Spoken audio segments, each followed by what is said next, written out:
Welcome back to another episode of the Crease Dive. I am Doogs, your host for now, while Jordy is taking a step back, obviously, because he had sex again one time. It is Friday, February 23rd. I am joined by Intern Nest. Intern Nest, how you feeling after a long week for you at the PLL Champ Series bar down? Dukes, I'm actually feeling phenomenal today. Got some beauty sleep over the weekend. That Monday was clutch to be able to sleep in Monday. But I had a hell of a time. Wouldn't be possible without you. So thanks for letting me tag along down there. Went from the bar down lounge straight to Cabrini and saw the boys get a dub there. So my weekend was 10 out of 10. The Cannons were good. So we'll get into all that, but I'm feeling good. How about you, Dukes? You were hurting a little bit last week. You want to elaborate a little bit? Yes. So, for anybody that was wondering what happened last week, if we died, if we were too hungover, if we were too lazy, you're usually right with some of those things. But I will say that first, I'd like to apologize to anybody that I got sick because I got the flu. Night one at the PLL Champ Series. Tried to battle through it, went Friday night, tried to create the content, took enough meds that I tricked myself into thinking that I wasn't sick. Later that night, the flu came back out of me, and I left on Saturday. It felt like ass basically all week. My brain power is at an all-time low. This is the first day that I feel like somewhat normal. So that's good at least. But I'm sorry if I got anybody sick that I met. Or if you're like, oh, I don't feel sick, I just saw Dukes. Maybe I'll hit you on Saturday. But yeah, overall, when I was there, it was a great time. Champ Series delivered. It was actually like low key. I love watching the games from the like the Sixes from the bar down, but that's all I know. Watching it on TV, hell of an experience. We got the Cannons knocking off the Water Dogs in OT. Yeah, Yes. Any thoughts? I mean, we'll dive into the game right away, and then we'll get some thoughts on like the whole week as a whole. But what did you think about the championship game? I think the goalie stole the show. I'm not going to go too into curse right now. I mean, DeLuca for the Water Dogs was unbelievable. The second half, he was making saves that are impressive for a field goalie in a normal field, but with the size of the field and how close those shots are coming, he was standing on his head. There were a lot of times where he made saves, and I said to myself, that's it. Like if the Cans couldn't get one there, the Water Dogs are going to go punch one in. And to be honest, he outplayed Kirst in the second half. He was the star of the game in my opinion. Buddy, I got bad news for you. He outplayed Kirst that entire game. Oh He yeah, outplayed every single goalie that oh entire yeah, week. Matt DeLuca is a starter in this league. Stud. He's got the size, he's got the hands, he's got the instincts. huge. Huge. And you know what? Like, I'll say this for people that want to call Sixes a glorified West Jenny, I can't disagree more. The first time I watched it, I probably was like, kind of a lot of shooting, a lot of shots, a lot of goals. But I will say these goalies are what stuck out to me this entire week. I think that they made a lot of saves. I think that also the strategy this year changed a lot compared to last year, which is really cool to see. I mean, the more that the Sixes rolls out, the more that you'll see how substitution, how it plays a role. You'll see the different strategies. Will you full court press against a team? Will you fall back more against another team? Like, Yep. how you play in the last 4 minutes you ever lead? Like, you saw the Water Dogs had leads in a bunch of these games, and then they were like in the fourth quarter kind of took the gas off the pedal. And you saw the Cannons in the championship game really stuck it to the Dogs to begin with, put the Dogs on their heels. You saw the hits Stout against Sowers. So you got What do you think of the Pat Sound? Aslanian on the Crease against who was that? I want to say it was Trainer. But yeah, I mean, there was the Cannons brought the physicality, what I loved. And there's a lot of dialogue on Lax Twitter. So yeah, let me bring it to you. What did you think about the hit on Sowers? Did you think it was clean or dirty? I think it's right in the middle there. I didn't think it was like a malicious hit. I mean, he crow hopped right into the hit. I mean, when you crow hop from the top of the 2-point line and a defender's flying out, you're going to get smoked. There was some helmet to helmet, I guess by rule, maybe you could have called it. The Yeah. the second hit that came right after on the crease. I mean, don't get me wrong, I love a good cheap shot, but that was dirty. I mean, he came up so high and so into his head. It looked I'm sure it looked way worse on TV too, with the slow mo and everything. But the Sowers hit, I didn't have a huge problem with. It sucks to see someone as good as him go down. Changes the entire game. He's one of the best offensive players in the game. Sixes field, no matter where he's playing. But I just didn't have a huge problem with that hit. The second one was when I was kind of like, I'm not going to stand and be like, yeah, no, that's clean. That's just how you play lacrosse. It was dirty. And if I was on the other team, I would have had a major issue with it. And if it was on my team, I probably would have said to the guy, yo, like, let's not cross check him in the back of the net, back of the neck in front of the cage. So no problem with the Sowers one, though. Look, I like the way that the Cannons played physically. I thought it was a physically imposing game that they set the tone, which I get all those things. It's unfortunate that Sowers got knocked out of the game. You hate to see that. Probably, in my opinion, for what it's worth, besides Tom Schreiber, I think Michael Sowers right now is the best player in the world. So it's unfortunate seeing him obviously knocked out of a championship game. And again, in my sixes, not sixes, who gives a fuck? It's a championship game. These guys are playing for money. They're playing for fucking wedding rings. They're playing for fucking honeymoons. They're playing for weddings. They're playing for fucking like 10K. So anybody that's like, they don't care, these guys fucking care. So my heart went out to Sowers. That sucked. But here's what I'll say. I think the hit was dirty. I think it was unfortunate, but the one thing that's like holding me, like, was it like Stout did have some dirty hits, or like, I didn't even think the one against Jules was that bad, but in the Redwoods game. But again, it's kind of like, fool me once, shame on me, fool me twice. That whole fucking saying, like if 2 + 2 = 4 every single time. So Stout, I don't know him, have nothing against him, but I will say that he had some questionable hits, some questionable play the entire week. So yeah, I mean, if somebody wants to call it dirty, I have no problem with them calling that dirty, but personally, I didn't think it was. The Padislanian hit, I love the way Padislanian plays the game. He's honestly the Islanian brothers are two of my favorite guys to watch in the league. Jersey boys? Yeah, I believe Westfield. It made sense. Scumbag hit. No. But yeah, I thought that hit on the crease was like, all right, chill out a little bit. Like, it sent a message, but then I gotta say, like, they lost, but the way that Copeland and even like Kieran McCardle, like the way that they were able to like be like, you're not like, stand up for themselves, but not getting any penalties or not turning it into the Cannons like disruptive play, making it not about lacrosse. I think it's a tip of the hat to what he's built over there in Philly, which is weird to say now. Yeah. I mean, his mid-game interview right after the hit, he was keeping his composure, Copeland, but you could tell he didn't like it. I think he had a line like, it's been a physical game, maybe dirty or something. I forget exactly what he said, but he used the word like, we expected that, or it's not surprising. And well, they got in the little tiff before championship games even started. They got a tiff in a scrimmage. You saw your boy Scarp. Some knocks, yeah. Shout out Scarp. I mean, he was another guy in the game who played when Sowers went down. Scarpello. Some would say D-Mitty by choice. He played a little bit of offense. They almost didn't. What was up with that? The broadcast was sucking him off. Like, don't get me wrong. Scarp played his role, which is, I think, was like the biggest compliment I could give Scarp was he didn't fuck up on offense. He stayed on the field, showed a motor, team player, right?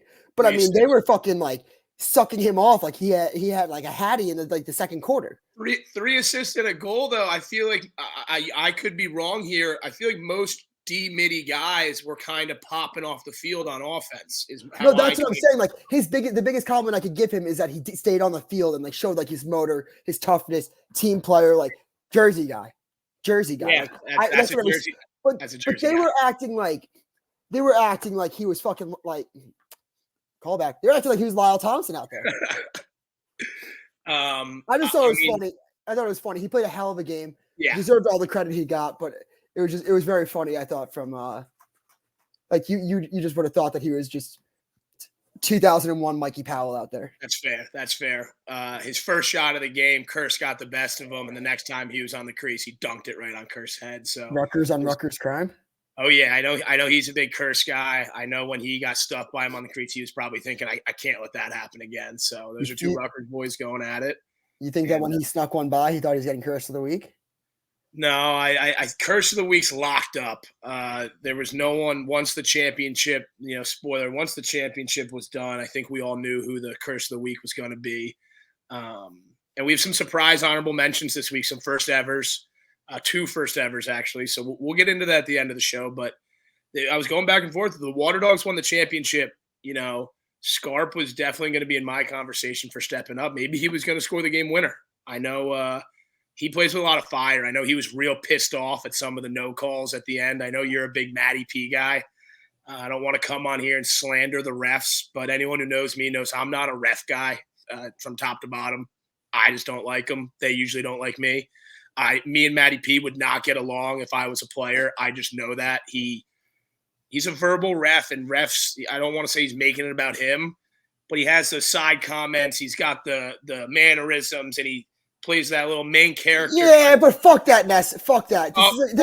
He refs every single fucking game in the PLL. It's not like you're getting like a one-off ref and you're like switching it up every. And so he obviously knows the players. If you're acting like you don't know the players' tendencies and who they are, he knows them better than anybody else. Like, could I see you getting irritated as a player? For sure, but it's just like just as irritating for him to pretend like Pat Aslanian wasn't like you don't think that he's seen Pat Aslanian like do that a couple times? And second off, everybody wants to go at Matty P's throat for when he misses a fucking call. Has anybody ever considered the idea that there's other people in that crew and that could have missed a call? And everyone wants to just yell at Matty, be like, "Oh, it's TV Matty. He's just trying to make this about him." Like, anytime there's a missed call out of the officiating crew, they just want to point it to Matty P, which I think is like fair. If you want to be the guy that has the jersey sold, is out there verbally, is all mic'd up. Like, I get that. Like, you're gonna have to take the heat, but I don't think he gives a shit. But I think people are so stupid to act like every missed call is on him. That's like fair. The one on in the crease just wasn't his call. You could see him point to the ref being like, "What was the call there?" Like, that's on you. And the ref was like, "I don't know, I missed it." Then Matty has to make the call. Matty doesn't know the fucking call. Matty doesn't care if he misses the fucking call because he knows that there's gonna be a replay for it. That's fair. I was more concerned. I believe there was a ball that came off the cannons, actually, and he ruled it Cannon's ball at the end of the game. And I know Scarp, at least what it looked like on TV, was very adamant that that ball didn't go off of him, and they can't review that in sixes. So Matty P kind of gets screwed there. But that's fair. That's a fair. You know what? It's Scarp, not even Scarp. If anybody wants to show us show me the replay. I didn't see anybody talking about that on Twitter. I know them. They keep wanting to talk about like the PLL championship game. Like, did the Water Dogs get screwed? Yes, but I mean, like, if we're gonna act like there's human error in the sport. Like, 100%. there's gonna be missed calls. I think that like blaming refs for a loss or being like one call was a deciding factor in that game, it never fucking is. I agree. So like, I just had to make. Hey, you want to defend Scarp? I got to defend Matty P. Yeah, it is what it is, and I'm sure if I saw Matty P, I'd give him a big handshake and a big smile, and like you said, he refs every game, so he gets that. I got to give him credit, and like you said, it's hard for him just to act like none of that shit happened. So he knows the guys. So I tip my cap. He complains. He knows it's. I used to have this ref who would ref us in football, CYO basketball, like high school basketball, lacrosse, and he had this mullet, and he made every game about him, and I hated him. But it was also like when you got him, you knew what his act was. You knew his MO. Fair. If he refed us every single game, and he knew my MO. He fucking hated me just as much as I hated him. But like, I think that like at the end of the day, it's like Matty P refs every single one of their games. Every single game of the weekend, every single game of the summer. Like I said, it's fair. That's a good counterpoint. So I'm with you. I'm on the podcast. I'm not a ref guy. I can't hide it. Anyone who knows me knows why. So it is what it is. We don't need to dive too much into Matty P. It's about the players, and it was a phenomenal game. I mean, like you said, watching it on TV was really, really cool. I thought so too, man. I'm glad you shared the same perspective. Look, I love, and again, like, there's nothing better than like going from the bar down and then going to like the presidential suites or something, like 50-yard line, like no big deal. But like watching, it amazes me every weekend that I can't go to in the summer. It amazes me how like that right there is what I think separates it from me from college to pros. It is the TV quality, and it's the attention to detail that the PLL is able to get, probably compared to college, that I think like on TV, it looks so well. The production value is so good, and like being on that side of things a little bit at Barstool, just production, seeing the way that they making videos, making like some of these like reality TV shows. I have a bigger appreciation now for production value and like TV value or whatever, and like the Barstool Bowl, whatever. Very impressed with how that came out, and how the St. James looked. I think the crowd was great. I think the crowd was awesome. Bardown was barking, and overall, it was a great weekend. I think that Sixes needs to get some respect. Yeah, I don't understand people's issue with Sixes. I don't know if it's super, lacrosse hardos, or if it's casuals who don't really watch and they just want to hate on it. I played lacrosse my whole life. I've never been one to go to war and be like, lacrosse is the best sport ever. Baseball sucks, blah, blah, blah. Like, I just like lacrosse for what it is. And I feel like if you like lacrosse for what it is, then Sixes rules. I mean, it's a lot of offense. It's not pretending to be a defensive battle. It's not like when you play Sixes, they're like, hey, it's going to be a 10-8 game. But even we saw 16-10 games. Yeah, there were some low scoring games. It's also, in my opinion, it's basketball and lacrosse slammed together, and it's high pace. It's fun to be there and watch it. You were a goalie, I was a goalie, and I would like it as a goalie. What'd you say? I would like it as a goalie. See, I don't know if I'd like it, but I I don't think it's it wasn't as bad as I thought it was going to be. I thought the goalies would have no chance. They wouldn't be making any saves. I think the shot clock's perfect. I think that limits teams from just being able to run around and dunk it over and over and over again. And you get some outside shots. I do have one complaint, and I know the leader of the league is in the same boat as me. We got to make the games longer somehow. I think 2 minutes on each quarter would be great, but the games go by so quickly, and it's almost like, I know there were some comebacks, but it's one of those things where when you get a lead, it's almost like, how much time do we have left to get it back? And I know it's easy to get the 2-pointers and roll. Rebuttal. They just felt short, and I'm ready for your rebuttal. But did you think it felt short before you got into your? No, I know it is short. Short. Like last year, I'd be like, wow, the game just said, holy fuck. But the one thing is, I'll have to give it to the players. Like, these guys, literally, like they have different jobs and shit, and then they just go off. Like, they have one week of training. Like, they have 3 days of practice, scrimmages, games. Like, they're fucking tired. Like, if you increase this quarters even by 2 minutes each, that adds what, another 15, 20 minutes of gameplay, which I think that in this format for a week-long tournament, it's fine as it is, because I've thought about that. If they ever did something, they ever brought Sixes into the real league or something, and this is what the PLL was with Sixes, yeah, I think that they'd have to increase the time, of course. And I think the one thing you told me is I'm not going to steal your point, but you want to talk about what you told me about overtime, what you thought? Yeah, so overtime, I mean, I showed up for that first overtime game. It was the first action I saw, and it's way too quick. There's 2 options, I think, that are perfect. You can either play first to 3, so it can't get ended on one possession. You got to put 2 in the net, either 2 ball and a 1 or 3 ones, whatever it wants to be. Or you got to just play a 4-minute quarter. I think those are really your only 2 options. To have it be 1 goal with the amount of goals being scored, it's almost just not right. This is a bad comparison, but imagine if you played an NBA basketball game or an NCAA basketball game, and they were just like, all right, overtime, first basket wins. It's a little different, but at the end of the day, it's similar concept where it's a lot of scoring. So I think when you're scoring that much, there needs to be something that you can't go golden goal. It really only works in hockey and soccer and regular lacrosse, in my opinion. Other than that, not many sports are golden goal. So that was my thoughts on overtime. Yeah, I think it's got to be first to 3, maybe a target score, which they do in the in some basketball tournaments. Yep, it's an Elam ending. So I don't know what exactly it is, but I think that's one thing that they have to figure out. Do you like 1 goal in regular lax, just regular field lax, just 1 first goal wins? I think I like it, because those games are long. Those games are long as fuck. 15-minute quarters, stoppages. A good lacrosse game, 13-12, 15-14. I think it's fine. You play so much time, you can get a stop. You have so many offensive possessions that don't end in goals. The save percentages are higher.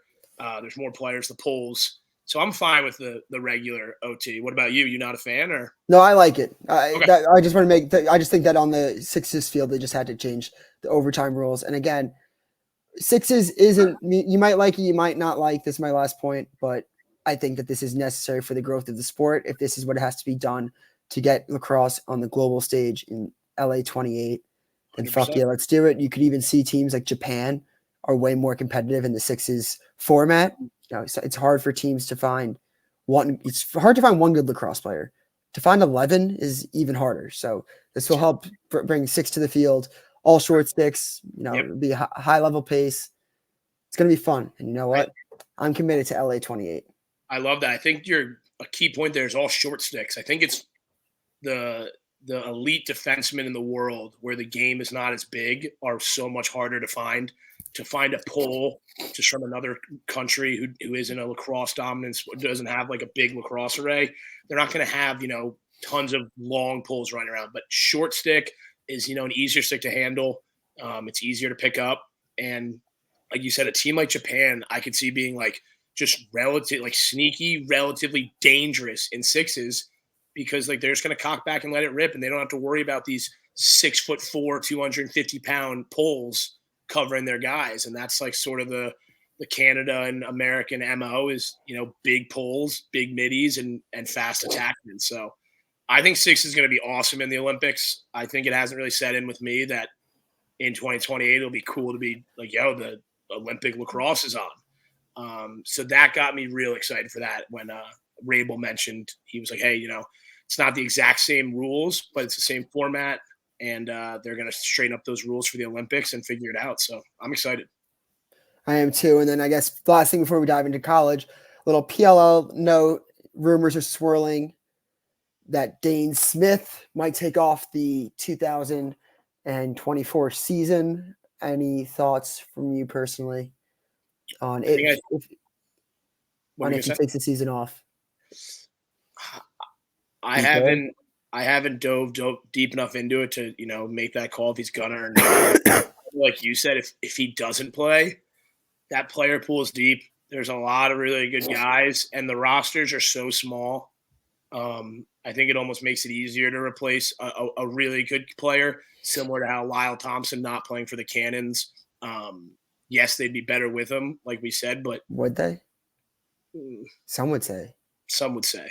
But I think due to the roster size and amount of good lacrosse talent, it's easier to replace them. If there were 35-man rosters, I think it'd become harder. You know, that you have a lot more deeper benches. But yeah, I'm not sure. Whatever he wants to do, it's his life. I don't hate him. I don't hate him for like leaving. It's just like I think that like a lot of these box lacrosse guys, like not like the players themselves, but I think like the media members will be like, oh ho ho, Dane Smith doesn't want to play for the PLL, buddy. It's like he probably just wants to stay closer to home, and I don't fault him. But in the same sense, it's like the PLL, like it's not like we're losing. It's not like the NFL is losing like Tom Brady. Dane Smith's a fucking hell of a player, but do you not see the draft class? There's Kavanaugh's, there's Brennan O'Neill, like there's superstars on the come up, like CJ Curse. We got another fucking Curse coming to the league. You got Schellenberg. You have all these players that also like. There's enough good players that can't even be on the roster right now. So this is just giving more people an opportunity. And, you know, I think that like, and look, I might be biased and people are going to be calling me a fucking homer, but look, Lyle Thompson obviously is great. I mean, probably is a little out of whack with that comment I made last year. Wasn't completely wrong, but like maybe a little out of whack, but let's just say, let's call a spade a spade. Nobody's even thought about Lyle Thompson. Seriously. Like, so like, again, like if Dane Smith wants to leave, it's like, I don't think that I don't want him to leave. I don't want Lyle Thompson to leave. I think the sport's great with both of them in it, but like, I don't think it's as big of a loss as people want it to act like it might be. I agree. I think the NLL media, like you said, they'll look at it like as a I gotcha moment, and I just don't think it's that. There could be tons of factors, and you know, some of these guys just genuinely like box better. It's a different sport. I like box, but not like I like box, but like not like box lacrosse better. I just like box better. That one flew in my head for a second. That's what you saying. No, yeah, I mean, some people are just box junkies, and box wasn't big in Jersey where I grew up. I wasn't big into it when I was little, but I'm sure, you know, the people who grew up with it, it's like, you know, if I can, whatever it is, make similar money and live closer to home, and you know, the NLL is a great league, but I don't think it's comparable to the PLL because they're both playing lacrosse, but the gameplay is so different. It's not even they shouldn't be in the same discussion, in my opinion. I do think box players are all nasty at field, but not all field players are nasty at box. But I guess that's kind of not true what I just said either. There's some Yeah. boxers you got to be able to run around a lot more. But I Like think a lot of Dane was a guy. Dane was a guy that played just purely box, then transitioned to the field. He was able to become a stud. Again, yeah, it'd suck if he didn't, but I mean, if not, good riddance. It had a hell of a career in the PLL then, and I probably am done watching you play lacrosse for the most part. I'll watch like box like once in a while, but I tune into box to watch the Curse brothers play, and that's really about it. I just tune in to check in on them, but there's a lot of teams in box lacrosse. Hard to keep up with it all year round. So let's dive into college lax really quick. Let's just go over big week. You don't have to go over every game. Just want to shout out from last Wednesday, Jordan Faison. He was the Notre Dame wide receiver who was the MVP of their bowl game. Freshman walk-on receiver, stud, had 3 goals in his opener. He's just way more athletic than like everybody else in the world. Oh, yeah. So he's going to be a problem throughout the entire season. So just want to shout him out really quick. It was a fucking blowout. Let's dive into the best game of the weekend, in my opinion. OC controversy. Maryland 13, Syracuse 12. Thought that was one fucking hell of a game. Syracuse is a lot of fun to root for. Maryland still has something to say about that. Be the best. 13-12 in overtime. D-Mitty scored the game-winning goal. Let me get his name really quick. I fucking forgot it. Stamos.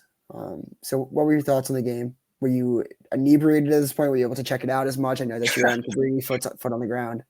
I was with the Cabrini fellas, feeling it, having some beers. I wasn't trashed, so I was able to watch the entire game. I bet on Syracuse through DraftKings. Shout out DraftKings, and I was rooting for him heavy. I don't have any Maryland ties, but we're a Spalina podcast, so I was backing our guy, and I thought they were going to pull it out. When they went down late, I got a little worried, and then it went into OT, and guy put the ball in the net. It looked good to me, and you go and you break down the rule, and no matter where the ball goes in or when it goes in, if you end up in the goal mouth, it's not a goal. And do I think that's right? No. I think there needs to be a massive discussion about the goal mouth. I don't think it does anything to protect goalies in any world.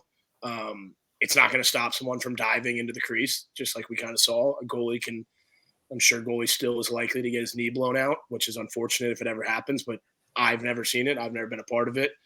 So it just sucks. I mean, you feel like you get robbed. The rules are the rules. It's not the right rule. And to have that get called off, reviewed, called off again, and then to have them come down on a clear and leave a D-Mitty wide open in the middle of the field, I mean, that fucking sucks. And I'm sure I think that was the epitome of the difference between when controversy hit Syracuse in the face, the players, the fans were frazzled, like, oh, we just got fucking hosed. And it's like Maryland's just focused on the next play. Like that was the difference between like a championship we've been there before to a young team that's like still has to prove themselves. That's one of my first takeaways was like, as soon as I saw the way that they reacted, I was like, yeah, Maryland's winning this game. Like the next possession, they're winning.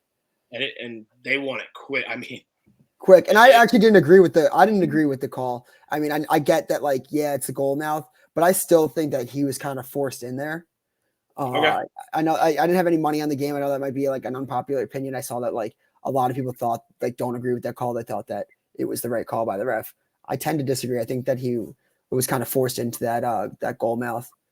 But yeah, I'm team Syracuse got hosed. But I'll tell you one thing: it was hell of a game to watch, and the real winners and all that were lacrosse fans that were tuned in to that one. And those goalies are both unreal. The Maryland and Syracuse goal. I mean, they made some crazy saves, and it was fun, like you said. I mean, that's a great game to have. There's not enough Saturday night lacrosse games. We need more of that. So that was really cool to have a game. I think it started at 6. So to have that, for a nice Saturday night action, I think that'll be good for the sport. Yeah, and then Yale got their season kicked off. They had a win over Nova, 13-11. Matt Brandow led the way with 6 points. Just looking around there, looking at some games. Johns Hopkins beat Loyola. I have nothing to say about that game. I think Hopkins is good. Loyola, I think, is a nothing burger. I'm ready to say, it's early. I'm on the Hop is back train. I think John Crowley down at Hopkins has that offense just humming. I think they want to play for a guy like that. When you have an offensive coordinator who's played there, knows the game, has coaching experience. He's not, a grad assistant. He's not in his second year. He's coached at Lehigh. He's someone I could see the guys really want to play for, which is like cool. I think as a player that makes you want to play harder. And I think it's just easy to communicate with a guy like that. I want to give a shout out to Quinnipiac beating the absolute brakes off of Brown. I don't know what the odds were. I don't know what the spread was, but I know damn well Quinnipiac was a massive underdog, and they won by 6 goals. And when I saw that while I was watching the Cabrini game, it was just,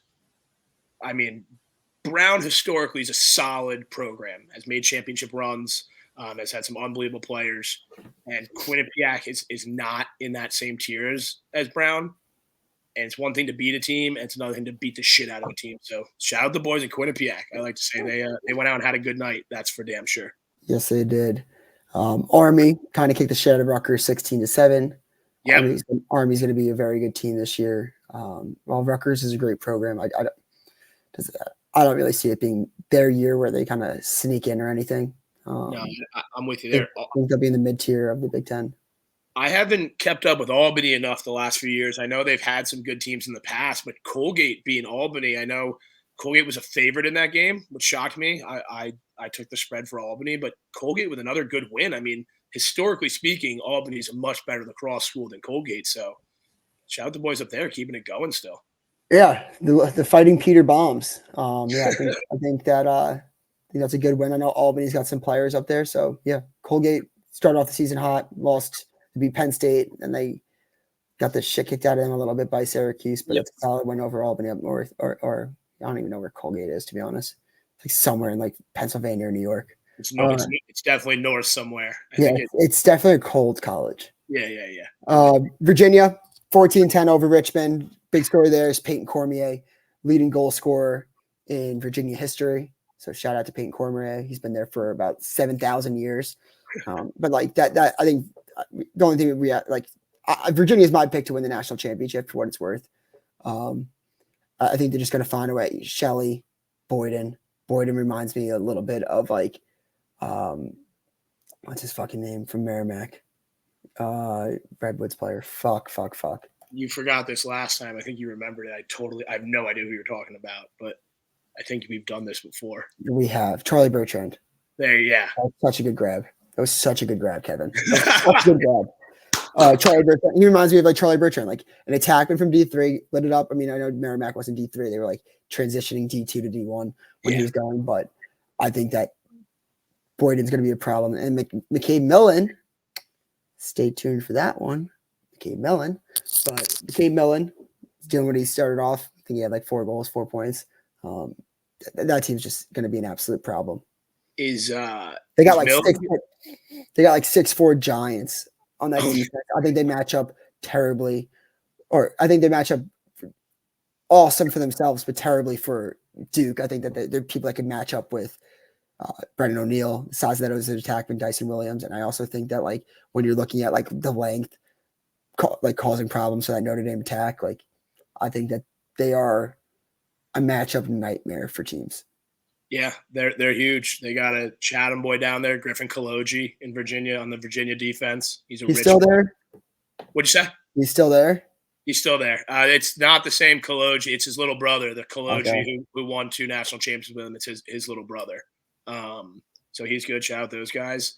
But I'm just a little worried that that McCabe Millen's almost too good. Is he going to take all the thunder from Schellenberger? Is Schellenberger in that point in his career where he's like, listen, I've proved everything. I got nothing left to prove. If there's a freshman on the team who has a couple more points or more goals than me, does he not give a fuck? And that's a good teammate to have. So, like you said, Shelley led the game with like 5 or 7 points. Yeah, I mean, he's so like I don't think he gives a fuck. Like, I mean, like also like when Shelley came on the scene, he had to split the shine with like Matt Moore. Yeah, like Virginia just brings in number 1 guys who are really good. It's not like they're stealing shine from one another. He was one of the first guys, at least that I heard of, that redshirted like on purpose when he was a freshman due to how good Virginia's team was. And that was kind of happens a lot in football. I feel like you don't see that in lacrosse. He wasn't injured, no academic issues. And he just said, listen, I'm going to I'm going to take a redshirt year because I want to use all 4 of my years, and I don't want to, not get as much time. And the 3 years he's played, he's absolutely done more than what he was capable of. So shout Schellenberger for that red shirt. I think it'll pay off even more when he's breaking all those records later in the year. Yeah, I mean, for what it's worth, I think he's probably my favorite player in the country to watch. He can just do it all. I mean, that's still that run in 2021 when they beat Maryland in Connecticut. I mean, that was one of the better lacrosse games I've ever seen. He's a fucking stud. Just skimming through the rest of the weekend, Duke kicked the shit out of St. Joe's. Georgetown got their first win over Penn. And again, I'm skimming over these because I'm not going to give you analysis on a game that I didn't watch. Again, I was sick as shit. I was traveling home on Saturday, fighting for my dear life. And we want to bring you some previews of the weekend. And then, who do you think? And then I got one question for you before we dive into the game previews. Best undefeated, most underrated 4-0 team in the country. It's the Jersey boys down at NJIT. Yes, sir. I was rooting for Monmouth against them, and they never stopped fighting. Those guys are 4-0. They got more wins this year than I think they had 7 wins total since 2019, if I looked correctly. So to have 4 and have it be 4-0, that's got to feel good. I think they're senior heavy, so those guys have just been sticking through the mud together, and they're getting some shine online, which is cool. I see a lot of people saying America's team. So shout out NJIT 4-0 and feeling it. It hurt to see him beat my Monmouth Hawks, whatever they are. My buddy from Cabrini's there, but it is what it is. The better team wins, and they were the better team that night. Trying to find out, I know they had three wins last year, so they beat their highest win total ever. But and I believe they went defeated the year prior. Yeah, they've had. There was a tweet with, I'm trying to find it, but I can't seem to. But they had some dark days, that program. But so shout out to them going 4-0 to start the year. They're plus 1.5 against Manhattan. So I guess we could just dive into that. Who you got in that one? Plus 1.5. I'm gonna take the Jersey boys. I'm just gonna take them. They're hot. I mean, it reminds me. I hate to bring up the glory days, but Chatham football had some dark days, and we went on a run with a senior heavy class. So I like to think NJIT is doing their best. Chatham football impression. They're gonna make some noise. Don't sleep on them. What conference is NJIT in? You got any idea? I have no idea. NJIT. The conference realignment has fucked me up. Oh, maybe the NEC. I think that might be correct, but unless there's a big dog in that conference that I don't know about, just watch out for them. I mean, you get a couple wins under your belt and you get a little confidence. I mean, you can start slinging that. American rock. East. Okay. So I'm sure we got like Bryant, Merrimack, Binghamton, Vermont, UMBC, Albany, UMass Lowell. So there's some good teams there, but at the same time, don't sleep on those guys. If they can take care of Manhattan and they get hot, it only takes 2, 3, sometimes 4 wins in a conference tournament, and only 16 teams make the tournament. So imagine what it'd mean to those guys to get a bid. And I don't want to talk too early on them, but it's just cool to watch. It's cool to watch a team get hot like that who's been through it all. They have 0 Chatham kids. All right. Well, Chatham sends their kids to really cool places like Cabrini. So where the school gets shut down. What the fuck, dude? We're playing Lynchburg on Saturday. First game of the weekend. Let's talk Towson, St. Joe's. St. Joe's plus 1.5, Towson minus 1.5. St. Joe's coming off a loss to Duke. Towson, I think they kicked the shit out of that DeMayo kid. Maybe 17-5. So who do you got in this one? St. Joe's, Towson at St. Joe's. I'm gonna go Towson. That DeMayo kid I think is really good. He can sort of do a little bit of everything with the passing and this putting the ball in the back of the net. So I'm gonna ride Towson. Haven't gotten a good read on St. Joe's. They got their ass handed to them by BU and by Duke. And so yeah, I'm just gonna ride with the boys down in Maryland. I still think I'm drinking the St. Joe's juice. I still think they're a good team. Still think they're a good program. I think Levi Anderson is one of the better players in the country. He's going to be a hell of a box player. He's going to be a PLL player for sure. Matt Bomer has been one of my favorite players to watch over the last couple of years for St. Joe's. Obviously, Colin Reek, whatever. Sorry, Kyle. He's exciting midfielder. Can turn it up. Great team player in my opinion. And I think that the defense has some length that can bother some people. And then we have tomorrow night as well, Jacksonville at Duke. This is a game that, has been on upset radars in the past. If you think there's going to be an upset, you can bet Jacksonville plus 2,000 in Durham. Jacksonville's plus 10. Over-unders 28. Who do you on this one? I'm taking Duke to blow them out, specifically because Jacksonville's given them, a lot of problems in the past and hung around in some games. And like you said, some people historically have always looked at it like Jacksonville can get them here, and there's a reason for that. They've played Duke really tough. I don't think Jacksonville is as good as they have been. I think they took a small step back, and Duke can explode for 20 goals in the blink of an eye. I'm not sure if there's a defenseman on Jacksonville that's ready to guard O'Neal. And if there's not, he's going to go for 6 goals and an assist or 2, and just he's going to do what he does best. He's a man amongst smaller men when he's on the field. I agree. I have Duke kind of kicking the shit out of Jacksonville here. I think it's a little bit of revenge. Don't think those seniors forgot anything. Brown at Providence. Battle of Providence right here. I think it's maybe the Battle of Ocean State they call it. So Providence plus 1.5. Over-unders 25.5. At Providence, at Chappie Field. Who you got? I know Providence, they've been big in the Doogs camp, and, as much as I want to take them, I think Brown comes out a little bit more pissed off after that Quinnipiac loss. To lose by 6 to a team that you're supposed to beat, they're practicing hard. Maybe even practice last Sunday after the game. I know damn well if we were at Cabrini and we lost like that, we'd be practicing on Sunday. So it wouldn't put it past me for an elite team like Brown to get out there Sunday, practice, and coach says, listen, I don't give a fuck if this is our off day. You guys just got smoked. You didn't take this team seriously, and we're going to practice Sunday, Monday, Tuesday, Wednesday, Thursday, and you better bring it when we play Providence. So I'm going to take Brown in that one. Yeah, I like Providence in this one. I believe in Bobby Benson and what he's building. I think they just got the shit kind of kicked out of them from Harvard. I think they come out with a little bit of fire under their ass. I think this is the best chance of beating Brown in a little bit, and I think that Bobby Benson is going to have those boys ready to go. So okay. I'm taking next game.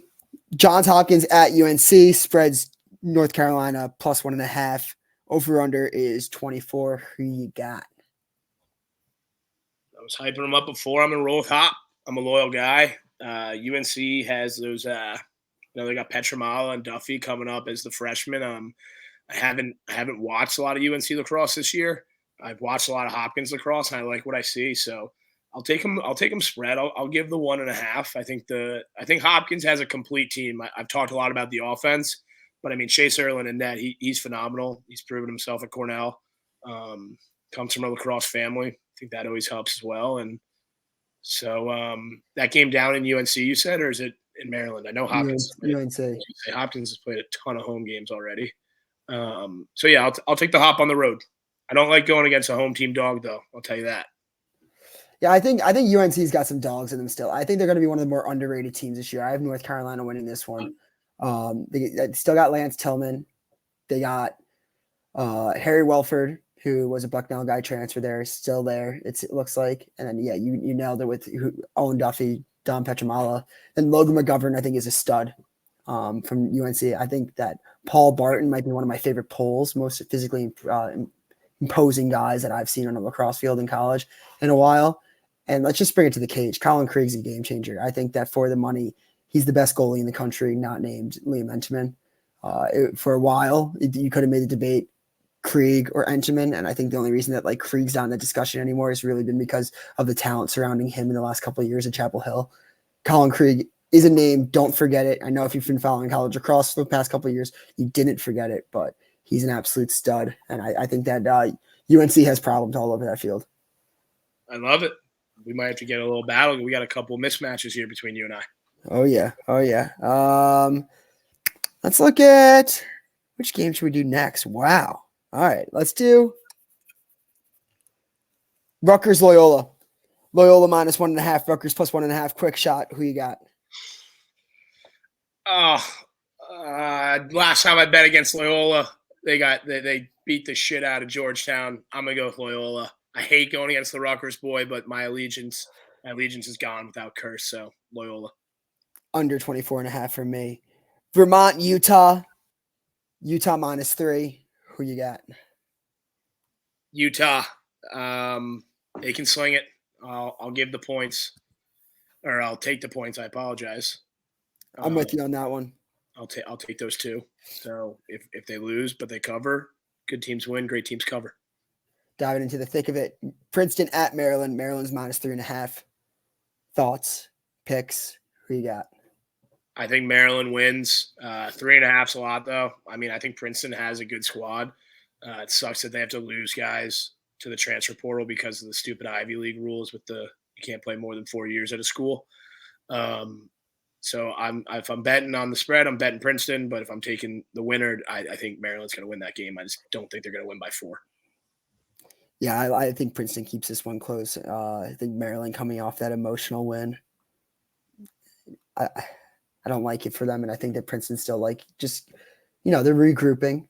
I think there's talent there. I think that they're going to be fired up enough for this one to keep it close, try to be on upset alert. Plus 325 is definitely intriguing for me.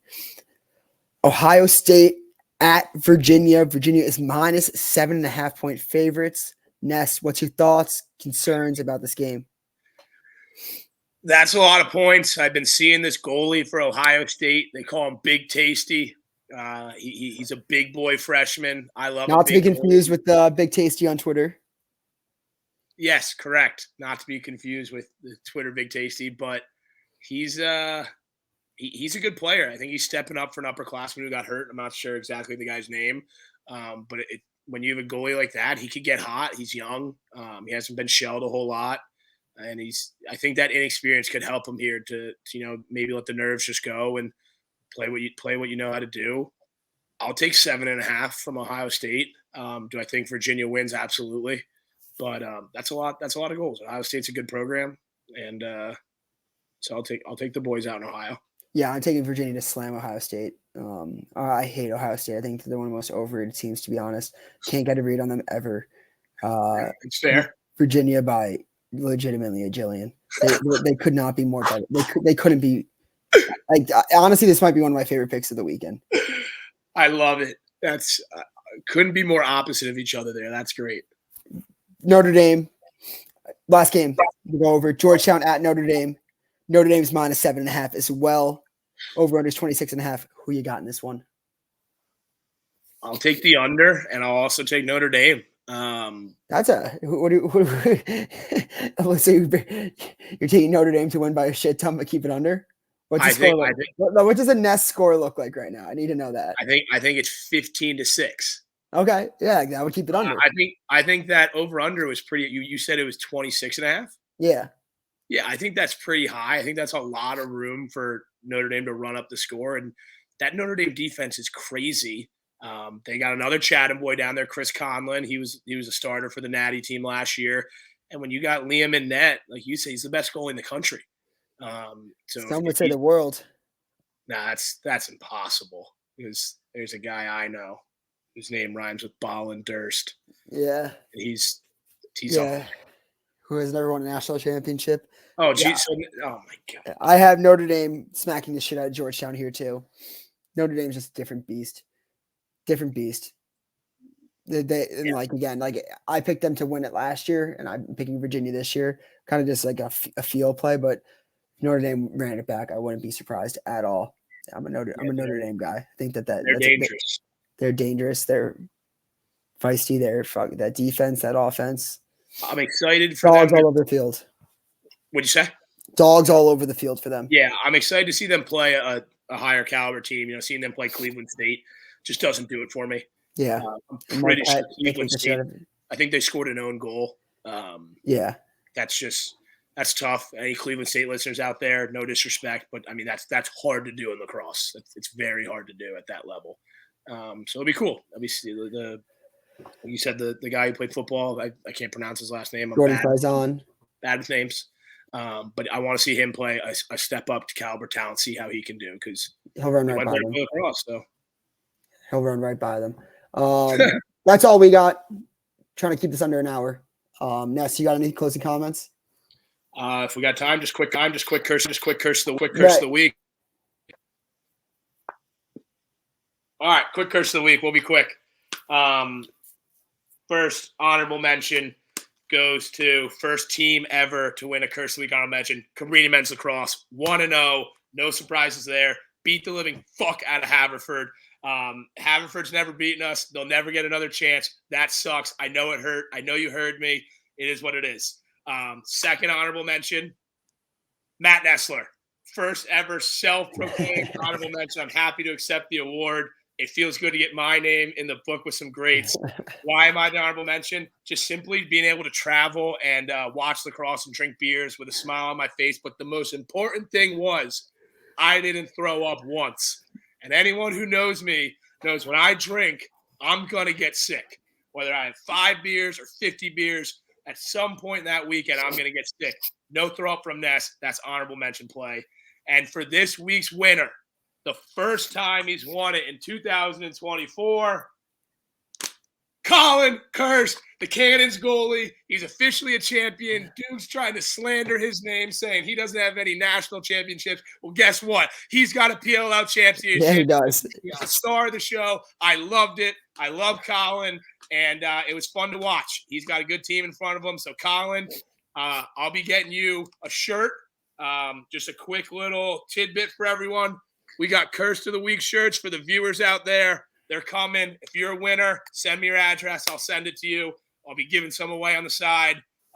Royal blue for Cabrini, baby. So fuck Lynchburg on Saturday. We're coming hot.